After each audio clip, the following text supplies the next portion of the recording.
कोण्याही आंदोलकाला आंदोलन हे सोपं नसतं, लक्षात घ्या। तुम्ही एक दिवस उपवास केला, माननीय देवेंद्रजींनी एक दिवस उपवास करावा आणि मग आमच्या अमृता वहिनींची काय स्थिती होते हे पाहावी, हे लक्षात घ्या। अरे हा बच्चू कडू पाचव्यांदा अन्नत्याग आंदोलन करतोय, त्याला काय सुडावर देण्यासाठी त्याच्या मायने जन्माला घातलं काय हे आपण पाहिलं पाहिजे।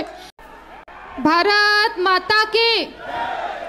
सन्माननीय पालकमंत्री आज या ठिकाणी आले, सर्व प्रहार परिवाराच्या वतीने मी त्यांना धन्यवाद देते आणि एक बहीण म्हणून त्यांना संदेश देते, तो कृपया शासनाच्या कानी जावे अशी माझी इच्छा आहे। कालच्या विमान दुर्घटनेनं हा करोडोचा देश जसा मनापासून हादरला, तसा तो लाखो शेतकऱ्यांच्या आत्महत्येने पण एकदा मनापासून हादरला पाहिजे, हे अतिशय आवश्यक आहे। बच्चू कडू वारंवार आंदोलन करते हे शासनाला माहिती आहे आणि माननीय महसूल मंत्र्यांनी ते या ठिकाणी म्हटलं तर सुद्धा की बच्चू भाऊ तुम्ही पुन्हा सुद्धा आंदोलनाला बसू शकता, पण तुमची बहीण म्हणून तुम्हाला सांगते चंद्रशेखर भाऊ, एक लक्षात घ्या की कोण्याही आंदोलकाला आंदोलन हे सोपं नसतं, लक्षात घ्या।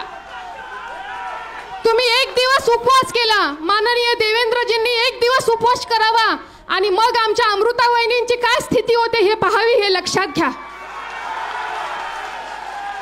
मला संपूर्ण शासनाला हे सांगायचं आहे, कोणताही पक्ष असो तो सत्तेत गेल्यावर त्यांनी सर्वांनी एकत्रित बसावं आणि माय बाप शेतकऱ्यासाठी एकदा पूर्णतः आपलं नियोजन आखावं। मग तो कांदा उत्पादक असावा, तो कपाशीचा उत्पादक असो, तो ऊसाचा उत्पादक असो, त्या प्रत्येक शेतकऱ्याला त्याला आनंदाने जगता यावं असं नियोजन करण्याची कोणतीही अक्कल भारतीय राजकारण्याला राहिली नाही का असा प्रश्न इथे पडतोय।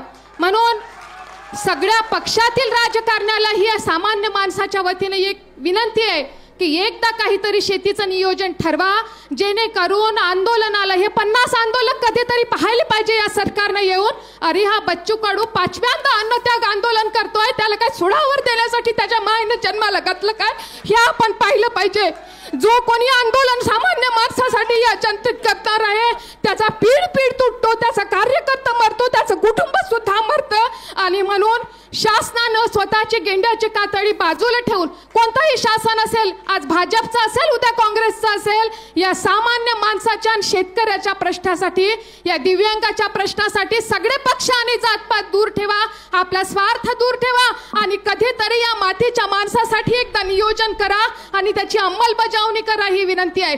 यापुढे खबरदार का बच्चू कडूला अन्नत्याग आंदोलनाला कोणी फाशी पाडलं तर लक्षात ठेवा, प्रहारचा कार्यकर्ता संपूर्ण मंत्रिमंडळाला अन्नत्याग करायला लावेल, हा प्रहारच्या वतीने शब्द आहे।